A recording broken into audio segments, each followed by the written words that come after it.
Dito naman sa kabila, pag sinindihan mo, nagsisindi siya pero namamatay. Oh, yun, oh, parang napuputol. Oh, yan.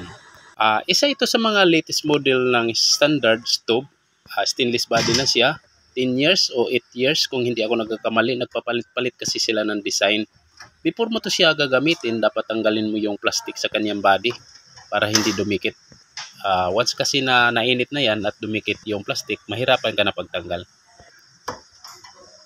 Yung problema pala nito, napakahina yung kanyang apoy. Halos hindi na nga lumalabas sa kanyang heat burner. So, ayan o, kung magsaing ka dyan, abutin ka ng siyam-siyam bago maluto. Pati rin dito sa kabila, ayan o, nakailang attempt na ako pero ayaw mag-pick up yung kanyang gas. Ibig sabihin, mahina yung release ng gas kaya ayaw magsindi agad. Kung magsindi man, napakahina. Yung mga ganitong problema, napakadali lang nitong ayusin. Hindi naman to kagaya sa gas rinse, ang dami mo siyang baklasin. Ito kukunti lang eh. Tapos ito siyang problema na to, optional, either dito sa kanyang regulator, baka na nagbara, o kaya dito sa kanyang hose, baka naipit, o kaya sa knob, or either sa kanyang tube. So maraming option eh. Sa palagay ko, hindi naman siguro sira yung kanyang regulator kasi nag-release naman siya ng gas. Kung sa hose naman, nakita naman natin hindi siya naipit. So walang problema doon. Minsan kasi pag naipit yung hose, nagkukos din yun ng mahina na apoy. Dalawa na lang ang posibilidad nito, either dito sa kanyang knob o kaya dito sa kanyang tube. Sa tube kasi, palagay na lang natin na mga 2,000 ka units. Sa mga 2,000, mayroon lang siyang isa dyan na magkakaroon ng problema na ganun. Yung cause naman kasi noon, yung halimbawa nagwe-welding o kaya sa pag-assemble, minsan kasi nasubrahan sa pagtunaw yung bakal. Yung tunaw na bakal napunta doon sa loob, hindi na malayan. So, nagkukos ng bara yun sa tube. So, naghihina din yung apoy. Itong rubber na to, huwag niyong kaligtaan na tanggalin ito siya kasi napaka-importante ito siya. Baka mahulog o mawala.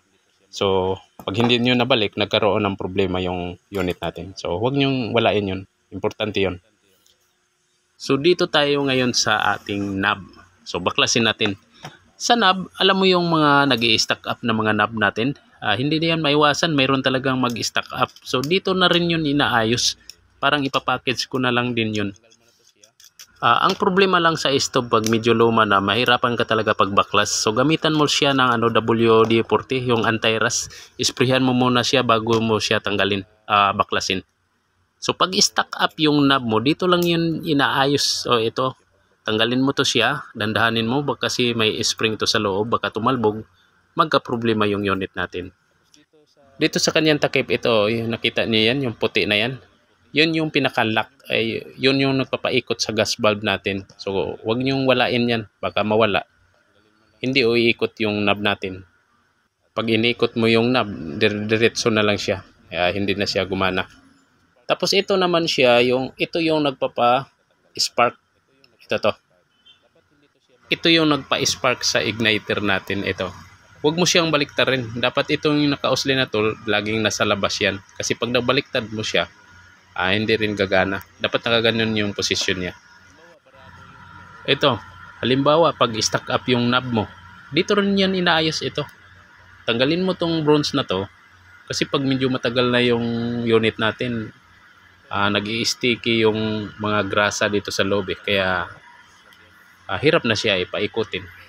Yun yung nagkukos ng stack up. So dapat itong bronze na to, lagyan mo lang siya ng konting grasa. Mas mainam kung mayroon tayong yung galing sa motor, yung nag-change oil. Kasi synthetic yun eh. Huwag yung mga oil na singer oil, mantika o kung ano-ano kasi madadamage yung valve natin. Yung motor oil kasi heat resistant yun kaya nakakayanan niya yung init sa stove. So dapat yun ang ilagay nyo. Huwag nyo yung mga kung ano-anong oil na yan. Itong mga butas na to, ito yung nag-represent doon sa low. Ito low, sa low yan. Yung isa naman sa high. So, minsan kasi pag matagal na yung stove natin, yung mga grasa o kaya kung ano-ano dyan, napupunta dyan sa butas kaya nababara. So, mahirapan na pumasok yung gas natin. So, dapat sinusundot lang to siya. Yung panundot natin, kahit na basta maliit siya na string, pwede yun sa gitar. Yung mga string sa gitar. Ito kasi yung mga pangtali lang to sa mga in-order ko.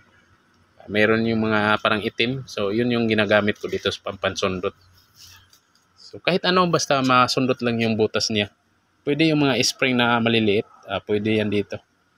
So, tanggalin mo lang yung mga dumi-dumi dito sa loob kasi yun yung nagkukos sa mahina ng apoy. So hopefully na dito talaga yung may problema kasi hindi pa naman siya gaanong barado. Although may mga konting dumi, pero hindi pa as in marami talaga. Tapos dito sinusundot ko rin yan. Ayan. Itong naka-usli na to, minsan nagkakaroon din yan ng agyo. So nagka-problema din yung unit natin kung may agyo itong sinusundot ko. Lalo na pag matagal yung unit natin, nagkakaroon ng agyo dyan. So yung cause naman noon, yung mapula ang apoy, ayaw na magpa-control, yun yung dahilan. May agyo yun dito. So dapat sundutin nyo to. Para isang linisan na lang din. Dito kasi sa dulo mayroon to siyang maliit na butas. Kaya sinusundot ko rin baka ako barado. Minsan kasi din natin maiwasan yung mga ibang gas. Mayroong, lalo na pag bagong open. So may mga dumi kasi yung ibang tangke. Hindi naman lahat. Pero mayroon. Malalaman mo yun pag madumi yung tangke. Pag inuuga mo. Parang mayroon siyang tumutunog doon sa loob. Ayun, madumi yung tangke na yan.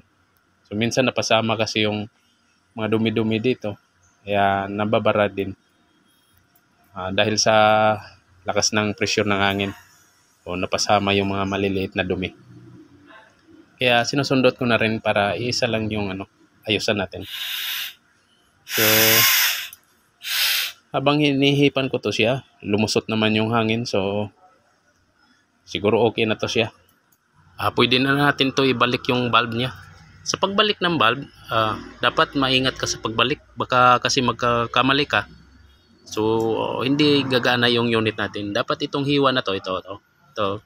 Tapos itong butas na to. Lagi ito siyang nasa kanan. Ito. Nakaganyan yung position natin sa body. Tapos ito siya, yung butas, dapat nasa kanan talaga siya. Huwag mong iikot ng pahalang o kaya kuwan. Basta nakaganon lang yung position niya. Ito itong kanal-kanal to, tsaka yung butas na yan. Dapat sa kanan yan pagpasok yan. Dapat nakaganyan yung position sa body natin. Yung igniter na sa taas. Kasi pag ikot niyan, swabe. Bawal yan baliktarin kasi hindi gagana yung stove natin. Tapos ito yung lock. Ito yung nagpapa-spark. Dapat hindi rin to nabaliktad. Kasi pag nabaliktad yan, another problema na din yan. Hindi gagana yung stove natin. Sa spring, pwede yan magkabaliktad. Ayan, walang problema dyan. Pampush lang yan para hindi mahulog yung para pang spark natin. Tapos ito sa loob, dapat andyan pa rin yan. Kasi pag nahulog yan, asahan mo hindi gagana yung knob natin. Parang pagpaikot mo sa knob, ikot-ikot lang siya. Parang walang sasabit. Ayun, nahulog yung puti na yun. So, ganito lang yung pagbalik. Hopefully, ito talaga yung problema niya. Sa palagay ko, hindi naman siguro sira yung regulator ko kasi nag-release pa naman siya ng gas eh. At saka, tinitest ko pa yung isang unit. Okay naman siya. Good.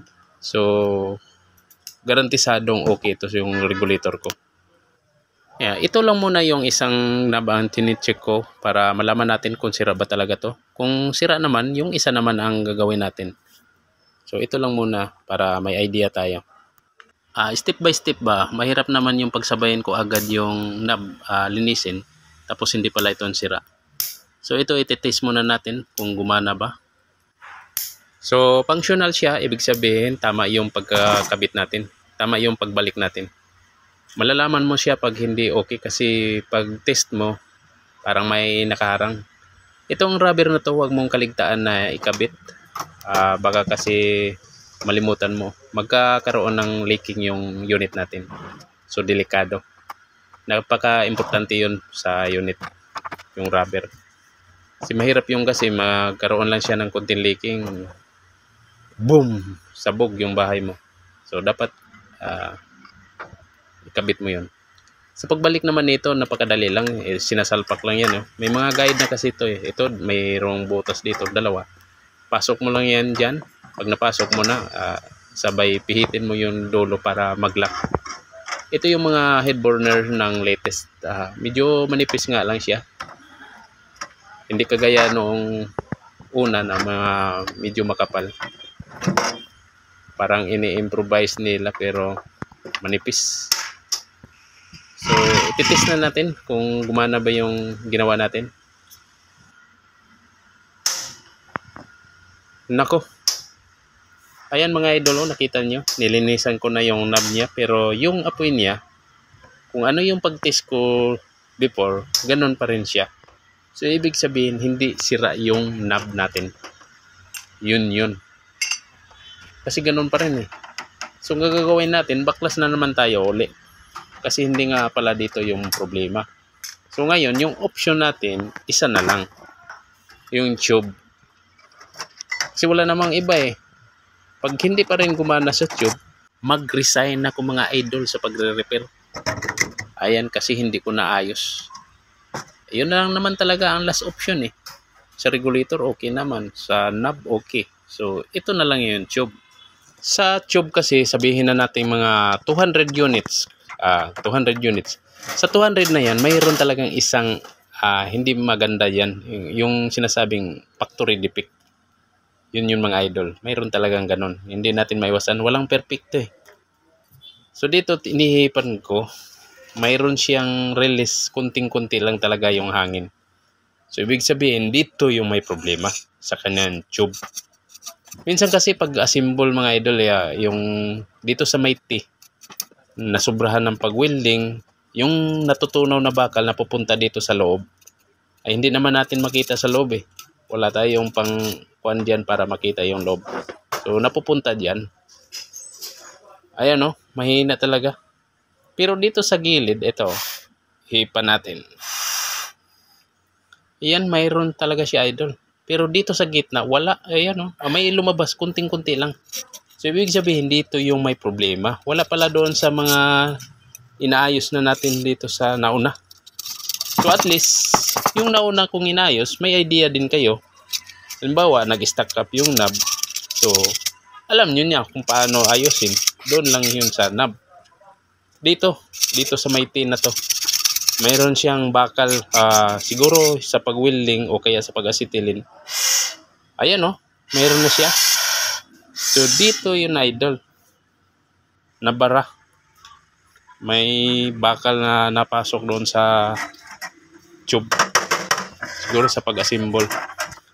Doon napunta sa butas. Kaya nagbara. So, ibalik natin. Ito yung mga litis. May spring na siya sa loob. Screen pala. Para sa mga mga dumi-dumi. Para ma-filter. Yun yung mga latest. Yung old kasi wala walang ganun. So, ibabalik na naman natin. Ito, sure ball na ako. Gagana na to siya. So, yung inaayos ko pala kanina, wala pala yun. So, mabuti na lang hindi ko na nilinisan yung isang knob. Kasi, dito lang pala yung problema sa kanyang tube. Pag hindi ito gumana, mag-resign na tayo mga idol kasi hindi natin naayos eh. Wala pala tayong kakayahan na mag-ayos. So, mag-resign ako pag hindi ito naayos. So, ititest natin uli mga idol. Tingnan natin kung gagana na ba. Kasi, pag hindi ito magana, mapahiya tayo sa mga nagbi-views sa atin. So, hopefully, na dito lang yung may problema. Kagaya ng sinabi ko, pag balik sa mga knob, madali lang naman eh. Ito, salpak-salpak na lang siya. Ayan, be sure na naka-fix na maigi para hindi matanggal. Ayan. Pag nagsaing kayo mga idol, huwag niyong paapawan yung headboard na natin kasi maninipis. Madaling masira yun pag naapawan ng sabaw. After mong maikabit lahat, dapat magpababol ka ng sabon. Ayan o. Huwag mong ilahat ha. Kasi baka masama yung igniter natin. Hindi siya magkiklik. Yung kinabitan lang natin ng yung tinanggal natin na knob. Doon ka lang maglagay ng sabon. Para yan sa leaking. Kung naglilik ba yung unit natin. Mahirap yung mag-leaking ha. Ayan mga idol. Success. Sabi ko nga, sa tube lang eh. So mahaba-haba yung pinoproseso natin dito lang pala sa tube. Hindi naman natin alam na sa tube pala may diferensya. Tapos ito mga idol, napapansin nyo, namamatay siya pag ino-open. Dito lang yung pag-a-adjust. Tuturo na lang din natin para isa lang din yung ayusan. Mayroon yung mga ganun yung bago mong bili, may mga ganun parang napuputol na yung apoy. So dito lang yun may na-adjust. Ito, masyadong malaki yung butas niya sa hangin. Sa hangin to. So liitan mo lang siya mga idol, ayan para maging normal yung apoy niya. Ayan, success mga idol. Yung mga pula-pula na yan, huwag kayong magtaka kasi yung nagsasayang dito, pinaapaw niya yung sabaw. Yung sabaw napunta dyan sa head burner na tuyo, hindi pa natin nalinisan. So yun, nagkukus ng pula. Pero pag nalinisan yan, mawawala din yan. So dapat magsayang kayo, huwag niyong paapawan para hindi maging ganon. So hindi na matuloy yung pag-resign ko mga idol.